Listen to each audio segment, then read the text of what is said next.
ಶ್ರೀ ಗುರುಭ್ಯೋ ನಮಃ. ಶ್ರೀಕೃಷ್ಣಾಯ ನಮಃ. ಎಲ್ಲರಿಗೂ ನಮಸ್ಕಾರ. ನಾಳೆ ಭಾನುವಾರ ಸಪ್ತಮಿ, ಭಾನು ಸಪ್ತಮಿ ತುಂಬ ವಿಶೇಷ. ಅದರಲ್ಲೂ ರಥಸಪ್ತಮಿ ಬಂದಿದೆ. ವಿಶ್ವಕರ್ಮ ಅವರು ರಥವನ್ನು ಮಾಡಿ ಸೂರ್ಯನಾರಾಯಣ ದೇವರಿಗೆ ಸಮರ್ಪಣೆ ಮಾಡಿದ ದಿವಸವೇ ರಥಸಪ್ತಮಿ ಅಂತ. ಅದಕ್ಕೆ ರಥ ಸಪ್ತಮಿ, ರಥವನ್ನು ಅವರಿಗೆ ಸೂರ್ಯನಿಗೆ ಸಮರ್ಪಣೆ ಮಾಡಿದ ಕಾರಣ ಅದಕ್ಕೆ ರಥ ಸಪ್ತಮಿ. ಸಪ್ತಮಿ ಅಂತಂದರೆ ಏನಂದರೆ ಆ ಸೂರ್ಯನ ಕುದುರೆಗಳಿದೆ ಅಲ್ವಾ, ಅಶ್ವ, ಅದಕ್ಕೆ ಒಂದೊಂದಕ್ಕೆ ಒಂದೊಂದು ವಾರದ ಹೆಸರು ಹೇಳ್ತಾರೆ. ಅದಕ್ಕೆ ಆ 7 ಕುದುರೆಗೆ 7 ವಾರ ಅಂತ ಹೆಸರಿಟ್ಟಿದ್ದಾರೆ. ಭಾನುವಾರ, ಸೋಮವಾರ, ಮಂಗಳವಾರ ಇದೆಲ್ಲ ಹೆಸರಿಟ್ಟಿದ್ದಾರೆ. ಆದ ಕಾರಣ ಅದಕ್ಕೆ ಅದೊಂದು ಹೆಸರು. ಮತ್ತು ಸೂರ್ಯ ಅಂದರೆ ನವಗ್ರಹ, ಸೂರ್ಯನಾರಾಯಣ ದೇವರು ಸರ್ವೋತ್ತಮ. ಮತ್ತು ನವಗ್ರಹದಲ್ಲಿ ಸೂರ್ಯ ದೇವರೇ ಬಂದು ಅಧಿಪತಿ. ಸೂರ್ಯ ಆದಿತ್ಯಾದಿ ನವಗ್ರಹಗಳಿಗೆ ಅಧಿಪತಿ ಸೂರ್ಯ. ಅದು ಆಯ್ತವಾರವೇ ಬಂದಿದೆ. ಅದು ಆದ ಕಾರಣ ಅದು ತುಂಬ ವಿಶೇಷವಾದ ಒಂದು ದಿವಸ.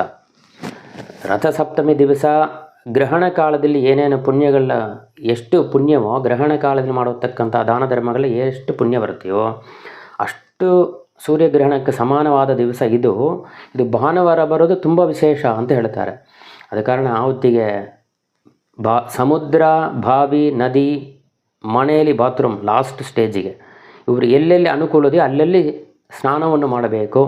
ವಿಶೇಷವಾಗಿ ಮೊದಲು ಮಲ ಅಪಕರ್ಷಣ ಸ್ನಾನ ಅಂತ ಮಾಡಿ ಆಮೇಲೆ ಸಂಕಲ್ಪವನ್ನು ಮಾಡಿ ಸ್ನಾನ ಮಾಡಬೇಕು. ಇವತ್ತಿನ ತುಂಬ ವಿಶೇಷ ಅಂದರೆ ಸ್ನಾನ ಮಾಡುವ ಸಂದರ್ಭದಲ್ಲಿ ಈ ಸಂಕಲ್ಪವನ್ನು ಮಾಡೋದು ಅಂತ. ಸಂಕಲ್ಪ ನಮಗೆ ತಿಳಿಲಾರಿ ಏನು ಮಾಡೋದು, ಪೇಪರ್ಲಿ ಬರೆದು ಇಟ್ಟುಕೊಂಡು ಹೋಗಿ ಅದನ್ನು ಮಾಡಿ ಸಂಕಲ್ಪನ ಮಾಡಬಹುದು. ಇಲ್ಲ ಯಾರೋ ಒಬ್ಬರು ಹೇಳಿ ಅದನ್ನು ನೀವು ಒಂದು ಸಲ ಸಂಕಲ್ಪ ಮಾಡಿ ಆಮೇಲೆ ಹೋಗಿ ಮತ್ತೆ ಸ್ನಾನ ಮಾಡಬಹುದು, ಅದು ಆಗತ್ತೆ.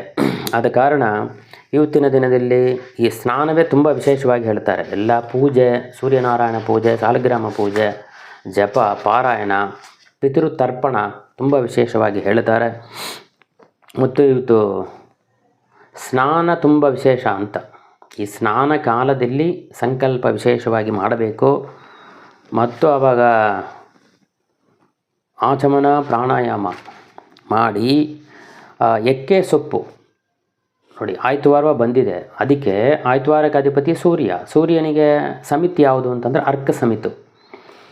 ರಥಸಪ್ತಮಿ ದಿವಸ ಇದೆ ತಾನೆ. ಅರ್ಕ ಸಮಿತು ಅಂದರೆ ಎರಿಕಂಗ್ ಎಲೆ ಅಂತ ಹೇಳ್ತಾವೆ. ಅದನ್ನು 3 ತಲೆಯಲ್ಲಿ 2 ಈ ತೋಳಿ 2 ಇಟ್ಟುಕೊಂಡು ಸ್ನಾನ ಮಾಡೋದು, ಇದು ಒಂದು ಕ್ರಮ. ಇನ್ನೊಂದು ಸಂಪ್ರದಾಯದಲ್ಲಿ ಏನು ಹೇಳ್ತಾರೆ, 1 ತಲೆ ಮೇಲೆ, 2 ತೋಳ ಮೇಲೆ, 2 ತೊಡೆಯ ಮೇಲೆ, ಪಾದದ ಮೇಲೆ 2 ಎಕ್ಕೆ ಸೊಪ್ಪಿಟ್ಟರೆ 7 ಎಲೆ ಆಯಿತು. ಹೀಗೆ ನಾವು ಎಲ್ಲಿ ಎಕ್ಕೆ ಸೊಪ್ಪಿಟ್ಟು ಸ್ನಾನ ಮಾಡುತ್ತಾವೆಯೋ ಆ ಭಾಗದಲ್ಲಿರುವತಕ್ಕಂಥ ಪಾಪ ಪರಿಹಾರ ಆಗುತ್ತೆ. ಇಡೀ ಈ ದೇಹದಲ್ಲಿ ಇಟ್ಟುಕೊಂಡು ಸ್ನಾನ ಮಾಡೋದರಿಂದ ದೇಹದಲ್ಲಿದ್ದ ಎಲ್ಲ ಪಾಪಗಳು ಪರಿಹಾರ ಆಗುತ್ತೆ. ಪಾಪಗಳು ಅಂತಂದರೆ ಯಾವ ಜನ್ಮದಲ್ಲಿ ಮಾಡಿದೆ ಪಾಪವೋ, 7 ಜನ್ಮದಲ್ಲಿ ಮಾಡಿದ ಪಾಪವೂ ಪರಿಹಾರ ಆಗಬೇಕು ಎಂಬಕ್ಕೋಸ್ಕರ ಈ 7 ಎಲೆ ಅಂತ ಇಟ್ಟುಕೊಂತಾರದು. ಸೂರ್ಯನ ರಥದಲ್ಲಿರುವ ಅಶ್ವ, ಕುದುರೆ ಅದು 7. ಅದಕ್ಕೆ ಈ ಎಕ್ಕೆ ಸೊಪ್ಪನ್ನು 7 ಇಟ್ಟುಕೊಂಡು ಸ್ನಾನವನ್ನು ಮಾಡುತ್ತಾರೆ. ಇದರಿಂದ ಸ್ನಾನ ಸಂಕಲ್ಪವು ಏನು ಹೇಳ್ತಾರೆ ಅಂತಂದರೆ, ಯತ್ಯತ್ ಜನ್ಮ ಕೃತಂ ಪಾಪಂ ಮಯ ಸಪ್ತಸು ಜನ್ಮಸು, 7 ಜನ್ಮದಲ್ಲಿ ಮಾಡಿರತಕ್ಕಂಥ ಏನೇನು ಪಾಪಗಳು ಮಾಡಿದ್ದಾನೆ ಅದು ನಂಗೆ ಪರಿಹಾರ ಆಗಲಿ. ತನ್ಮೇ ರೋಗಂಚ ಶೋಕಂಚ ಮಾಕರಿ ಹಂತು ಸಪ್ತಮಿ, ಶೋಕ ರೋಗ ಇದೆಲ್ಲ ನಿವೃತ್ತಿ ಆಗಬೇಕು. ಹಾಗೆ ಅಂತ ಸಪ್ತಮಿ ದೇವತೆಯನ್ನು ಪ್ರಾರ್ಥನೆ ಮಾಡ್ತವೆ. ಏತದ್ ಜನ್ಮ ಕೃತಂ ಪಾಪಂ ಯಚ್ಚ ಜನ್ಮಾಂತರಾರ್ಜಿತಂ ಮನೋವಾಗ್ ಕಾಯಜಂ ಯಚ್ಚ, ಮನಸ್ಸಿಂದ ಒಬ್ಬರಿಗೆ ಪಾಪ ನೆನೆಸಿದ್ದು, ಮಾನಸಿಕವಾಗಿ ಮಾಡತಕ್ಕಂಥ ಪಾಪ, ವಾಕ್ ಅಂದರೆ ಮಾತಾಡೋದು, ಒಬ್ಬರನ್ನ ಬೈಯೋದು, ಇದರಿಂದ ಬರತಕ್ಕಂಥ ಪಾಪ, ದೇಹದಿಂದ ಮಾಡಿದ ಪಾಪ, ಜ್ಞಾತ ಅಜ್ಞಾತ ತೆರೆದು ಬೇಕಾಷ್ಟು ಪಾಪವನ್ನು ಮಾಡುತ್ತವೆ, ತಿಳಿಯದೇ ಮಾಡುತ್ತವೆ. ಆ ಪಾಪಗಳೆಲ್ಲ ಪರಿಹಾರ ಆಗಬೇಕು ಅಂತ ಹೀಗೆ 7 ವಿಧವಾದ ಪಾಪಗಳು ಹೇಳ್ತಾರೆ. ಇತಿ ಸಪ್ತವಿಧಂ ಪಾಪಂ ಸ್ನಾನಾನ್ಮೇ ಸಪ್ತಿಕೆ ಸಪ್ತ ವ್ಯಾಧಿ ಸಮಾಯುಕ್ತಂ ಹರಮಾಕರಿ ಸಪ್ತಮಿ. ಇಷ್ಟು ಪಾಪಗಳನ್ನು ಹರ ಅಂದರೆ ಪಾಪವನ್ನು ಪರಿಹಾರ ಮಾಡೋದು. ಹಾಗೆ ಈ ಸಪ್ತಮಿ ದೇವತೆ ನಮ್ಮ ಪಾಪಗಳನ್ನು 7 ಜನ್ಮದ ಪಾಪಗಳನ್ನು ಪರಿಹಾರ ಮಾಡಬೇಕೆಂಬುದಾಗಿ ಇದನ್ನು ಹೇಳಿ ಸ್ನಾನವನ್ನು ಮಾಡೋದು ವಿಶೇಷ ಅಂತ. ಇದು ನಿರ್ಣಯ ಸಿಂಧುಲಿ ಹೇಳುವತಕ್ಕಂಥ ಪ್ರಮಾಣ. ಸಪ್ತ ಸಪ್ತಿ ವಹ ಪ್ರೀತ ಸಪ್ತಲೋಕ ಪ್ರದೀಪನ ಸಪ್ತಮ್ಯ ಸಹಿತೋ ದೇವ ಗೃಹಾನರ್ಘ್ಯಂ ದಿವಾಕರ. ಸ್ನಾನ ಮುಗಿದ ಮೇಲೆ ಸೂರ್ಯನಿಗೆ ಈ ಮಂತ್ರವನ್ನು ಹೇಳಿ, ಸಪ್ತ ಸಪ್ತಿ ವಹ ಪ್ರೀತ ಸಪ್ತಲೋಕ ಪ್ರದೀಪನ ಸಪ್ತಮ್ಯ ಸಹಿತೋ ದೇವ ಗೃಹಾನ ಅರ್ಘ್ಯಂ ದಿವಾಕರ, ಹೀಗೆ ಹೇಳಿ ಅರ್ಘ್ಯವನ್ನು ಕೊಡಬೇಕು. ಮತ್ತು ಇದು ಸಾಮಾನ್ಯವಾಗಿ ಬರತಕ್ಕಂಥ ಸಂಕಲ್ಪ, ಮನಸ್ಸು ವಾಕ್ ಇದರಿಂದ ಮಾಡತಕ್ಕಂಥ ಪಾಪಗಳು ಪರಿಹಾರ ಆಗಲಿ ಅಂತ ಹೇಳಿ ನಾವು ಮಾಡುವಂಥದ್ದು ಒಂದು. ಮತ್ತೊಂದು ಸ್ನಾನದ ಸಂಕಲ್ಪ ಅಂತ ಹೇಳಿದಾಗ, ಆಚಮನ ಸ್ನಾನ ಮೇಲೆ 2 ಸಲ ನೀರು ಹಾಕ್ಕೊಂಡು ಬಟ್ಟೆಯನ್ನು ನೆನೆಸಿ ಇಟ್ಟುಕೊಂಡು, ಅಂದರೆ ಸ್ನಾನ ಮಾಡೋದು ಅಂತಂದರೆ ಹಲ್ಲು ಉಜ್ಜಿಕೊಂಡು ಮಲಿಕಿಂಡ ಹಾಸಿಗೆಯಿಂದ ಎದ್ದು ಹೋದ ಹಾಗೆ ಆ ಬಟ್ಟೆ ಇರುತ್ತಲ್ಲ ಅದರಿಂದ ಸ್ನಾನ ಮಾಡಬಾರದು. ಬೇರೆ ಒಂದು ಮಡಿ ತುಂಡು ಸ್ನಾನಕ್ಕೆ ಅಂತ ಇರುತ್ತೆ, 2 ತುಂಡಿರೋದು, ಒಂದು ಉಟ್ಟುಗುಂಬಕ್ಕೆ ಒಂದು ಮೇಲೆ ಹಾಕಿಂಬೋದಕ್ಕೆ ಮೈ ಒರೆಸೋದಕ್ಕೆ. ಆ ತುಂಡು ಉಟ್ಟುಕೊಂಡು ಅಲ್ಲಿ ಹೋಗಿ ನೆನೆಸಿ ಇಟ್ಟು ಮೇಲೆ ಮಡಿ ತುಂಡು ನೆನೆಸಿಂಡು ಅದನ್ನು ಉಟ್ಟುಕೊಂಡು ಮೊದಲು 2 ಸಲ ನೀರು ಹಾಕಿಬೇಕು. ಅದಕ್ಕೆ ಮಲ ಅಪಕರ್ಷಣ ಸ್ನಾನ ಅಂತ ಹೆಸರು. ಆಮೇಲೆ ಆಚಮನ, ಸಂಕಲ್ಪ, ಪ್ರಾಣಾಯಾಮ, ಸಂಕಲ್ಪ, ಸಂಕಲ್ಪ ಶುಭತಿಥವು ಅದುವರೆಗೆ ಹೇಳಬೇಕು. ಆಮೇಲೆ ಶುಭತಿಥವು ರೇವತಿ ನಕ್ಷತ್ರ ಸಿದ್ಧಯೋಗೆ ಗರಜಕರಣೆ ಇಷ್ಟದೇವತೆ, ಆಮೇಲೆ ಅವರ ಇಷ್ಟದೇವತೆ ಕುಲದೇವತೆ ಈ ದೇವತೆಗಳು ಪ್ರೀತಿ ಆಗಬೇಕು. ಮತ್ತು ಮಾಸ ನಿಯಾಮಕ ಕಮಲ ಮಾಧವ ಪ್ರೀತ್ಯರ್ಥಂ, ಮಾಸ ನಿಯಾಮಕನಾದ ಕಮಲ ಮಾಧವ ದೇವರು ಪ್ರೀತಿ ಆಗಬೇಕು. ಸೂರ್ಯ ಉಪರಾಗ ಸೂರ್ಯಗ್ರಹಣ ಪರ್ವಕಾಲೆ, ಸೂರ್ಯಗ್ರಹಣಕ್ಕೆ ಸಮಾನವಾದ ಕಾಲ ಇದು, ಇದಕ್ಕೆ ಸೂರ್ಯಗ್ರಹಣ ಪರ್ವಕಾಲ ಅಂತ ಹೆಸರು. ಫಲಾವಾಪ್ತ್ಯರ್ಥಂ, ಸೂರ್ಯಗ್ರಹಣ ಕಾಲದಲ್ಲಿ ಮಾಡತಕ್ಕಂಥ ಸ್ನಾನ ಮಾಡಿದರೆ ಏನು ಫಲ ಬರುತ್ತೆ ಅದು ಇಲ್ಲಿ ಬರಲಿ. ಪರ್ವಕಾಲ ಫಲ ಅವಾಪ್ತ್ಯರ್ಥಂ ಸವಿತೃ ಅಂತರ್ಗತ, ಸವಿತೃ ಅಂತಂದರೆ ಲಕ್ಷ್ಮೀನಾರಾಯಣ ದೇವರು, ಸೂರ್ಯ ಅಂತರ್ಯಾಮಿ ಸವಿತೃನಾಮಕ ನಾರಾಯಣ ದೇವರು. ಮುಖ್ಯ ಪ್ರಾಣಸ್ಥ ಸವಿತೃ ಅಂತರ್ಗತ ಮುಖ್ಯ ಪ್ರಾಣಸ್ಥ ಸವಿತೃ ನಾರಾಯಣ ಪ್ರೀತ್ಯರ್ಥಂ ಅರ್ಕಪತ್ರ ತಿಲಮಿಷ್ಟ ಸ್ನಾನಮಹಂ ಕರಿಷ್ಯೆ. ಈ 7 ಸಲದಲ್ಲಿ ಎಕ್ಕೆ ಸೊಪ್ಪನ್ನು ಇಟ್ಟುಕೊಂಡು ಆ ಎಕ್ಕೆ ಸೊಪ್ಪು ಮೇಲೆ ಸ್ವಲ್ಪ ಸ್ವಲ್ಪ ಎಲ್ಲಿ ಹಾಕಿಬೇಕು. ಹೆಂಗಸರು, ಬ್ರಹ್ಮಜ ತಂದೆ ಇರುವಂಥವರು, ಹೆಂಗಸರು, ಸುಮಂಗಲಿಯರು ಇವರೆಲ್ಲ ಬಂದು ಮಂತ್ರಾಕ್ಷತೆಯನ್ನು ಅದು ಮೇಲೆ ಇಟ್ಟುಕೊಬೇಕು. ತಂದೆ ಇಲ್ಲದವರು ಎಕ್ಕೆ ಸೊಪ್ಪು ಇಟ್ಟುಕೊಂಡು ಎಕ್ಕೆ ಸೊಪ್ಪು ಮೇಲೆ ಎಲ್ಲನ್ನು ಇಟ್ಟುಕೊಬೇಕು. ಇದರಲ್ಲಿ ಎಲ್ಲುತ್ತಾ ಹೇಳಿದ್ದಾರೆ, ಆದರೆ ನಮಗೆ ಅಭ್ಯಾಸದಲ್ಲಿ ಬರುವ ಕಾರಣ ಸುಮಂಗಲಿರು ಹೇಗೆ ಎಲ್ಲಿಟ್ಟು ಸ್ನಾನ ಮಾಡೋದು ಏನೋ ಕೇಳ್ವಿ ಕೇಳ್ತಾ ಇರ್ತಾರೆ. ಆದ ಕಾರಣ ಇದು ಅಭ್ಯಾಸದಲ್ಲಿ ಬಂದದ್ದು. ಏನೋ ಒಂದು ಎಲ್ಲಂದರೆ ನಮಗೊಂದು ಏನೋ ಒಂದು ಭಯ. ಆದ ಕಾರಣ ಮಂತ್ರಾಕ್ಷ ಇಟ್ಟುಕೊಂಡು ತಂದೆ ಇರುವಂಥವ್ರು ಮಂತ್ರಾಕ್ಷ ಇಟ್ಟುಕೊಂಡು ಮಾಡಬೇಕು ಅಂತ ಅಭ್ಯಾಸದಲ್ಲಿ ತಗೊಂಬಂದಿದ್ದಾರೆ. ಆದರೆ ಎಲ್ಲರೂ ಎಲ್ಲೇ ಇಟ್ಟುಕೊಂಡು ಸ್ನಾನ ಮಾಡಬೇಕು. ಎಕ್ಕೆ ಸೊಪ್ಪು ಮೇಲೆ ಎಕ್ಕೆ ಸೊಪ್ಪೇ ಯೂಸ್ ಮಾಡಬೇಕು, ಅದಕ್ಕೆ ಬೇರೆ ಯಾವುದೂ ಇಲ್ಲ. ಅದರ ಹೆಸರೇ ಅರ್ಕಪತ್ರ ಅಂತ ಹೇಳ್ತಾರೆ.